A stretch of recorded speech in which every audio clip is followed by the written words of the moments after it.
एक बार एक गांव में कृष्णा नामक व्यक्ति रहता था। हर रोज वह दूध से घी बनाया करता था और अपने गांव के बाजार में बेचता था। यही थी उसकी रोजी रोटी कमाने का जरिया। अपने शुद्ध और मजेदार घी के लिए कृष्णा बहुत मशहूर था। घी ले लो, शुद्ध देसी गाय का घी ले लो, घी ले लो, घी ले लो। एक दिन एक मिठाई वाला सुंदर ने कृष्णा को बुलाया और 1 किलो घी के लिए मांगा। कृष्णा गया उसके पास। कृष्णा भाई, मुझे 1 किलो घी चाहिए।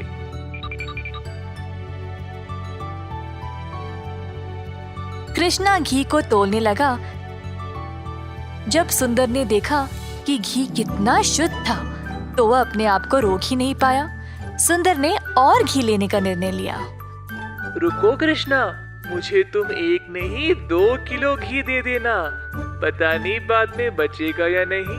तुम्हारा घी सबसे शुद्ध है और मुझे स्वादिष्ट मिठाई बनाने में मदद करता है। ओ बढ़िया जी, धन्यवाद सुंदर साहब। ये लो आपके 2 किलो घी। सुंदर ने खुशी से घी लिया और फिर दोनों अपने अपने रास्ते चले गए। जैसे कृष्णा चलता गया, गांव के लोग उसको एक एक करके घी खरीदने बुला रहे थे। दोपहर तक सारी घी बिक चुकी थी, क्योंकि वो घी था ही इतना स्वादिष्ट। अपनी कमाई लेकर कृष्णा अपने भाई कुशल के पास दूध खरीदने गया, ताकि वह अगले दिन के लिए और घी बना सके।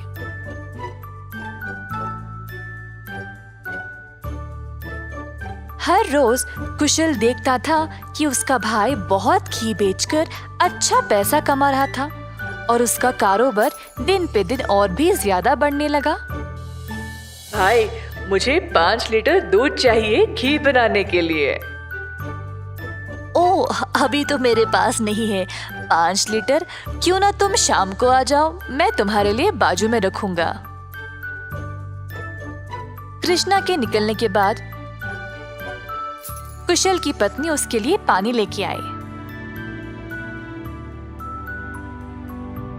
देखा कमला, कृष्णा की तो किस्मत ही बदल रही है। दोपहर में ही इसने सारी घी बेच डाली और दूध के लिए वापस आया था। आप तो सारा दूध इनको ही दे देते हो ना, क्यों ना इस बार आप दूध में थोड़ा सा पानी मिला के दो। इस तरह हम भी ज्यादा पैसा कमा सकते हैं। कुशल ने अपनी पत्नी की बात मान ली और शाम को जब वह गाय से दूध निकालने गया, तो उसने दूध में पानी डालकर कृष्णा के लिए बाजू में रखा। अब कुशल रोज यही करने लगा। धीरे धीरे वह पानी की मात्रा और भी बढ़ाने लगा।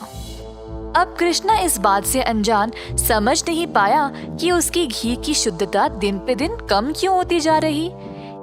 इस वजह से उसके बहुत सारे ग्राहक भी कम होते गए।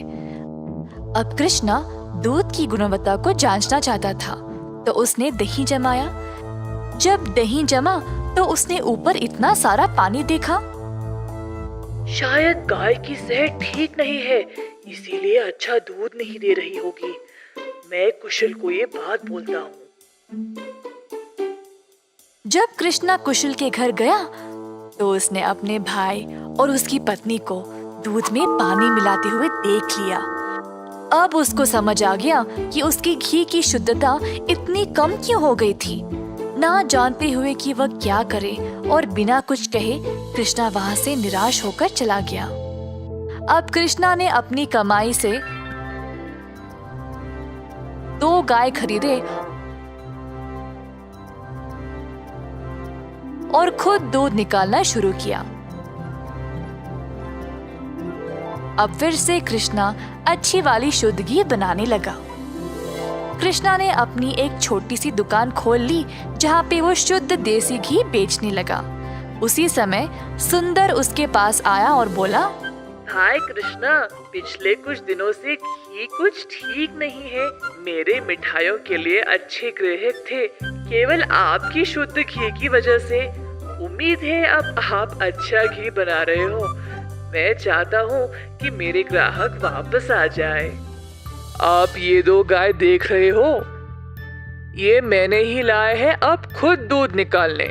अब से मैं ही दूध निकाल रहा हूँ, तो आज से घी भी सबसे बढ़िया मिलेगी। जैसे दिन बीतते गए, अब कृष्णा से और लोग घी खरीदने लगे। कुछ ही दिनों में कृष्णा ने और गाय खरीदे। उसने कुछ नौकरों को अपनी दुकान पर काम पे भी लगाया, हाथ बटाने के लिए। अंततः कृष्णा काफी अमीर बन गया और ईमानदारी से अपना कारोबार चला रहा था। इसी दौरान कुशल, जिसने अपने ही भाई की प्रतिष्ठा को बर्बाद करने की कोशिश की, गांव में अपने मिलावटी दूध के लिए पकड़ा गया।